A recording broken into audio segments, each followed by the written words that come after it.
ইলিশ মাছ মারার জন্য জাল বাঁধা হচ্ছে। এখানে দেখতে পাচ্ছেন 5 জন মিলে একটা জাল সেট আপ করা হচ্ছে। এই যে আমার ভাই, দাও দাও মেরে দাও ভাই।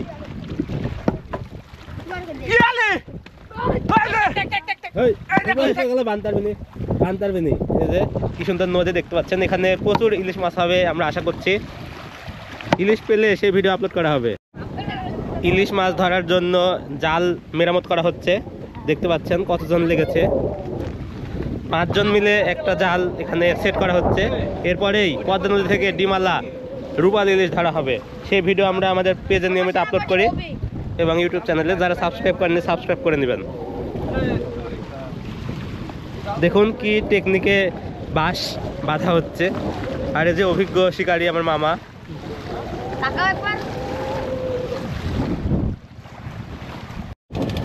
এই তো আমাদের জাল বাঁধা হচ্ছে। এবার অল্প কিছুক্ষণের মধ্যেই মাছ ধরা শুরু হবে।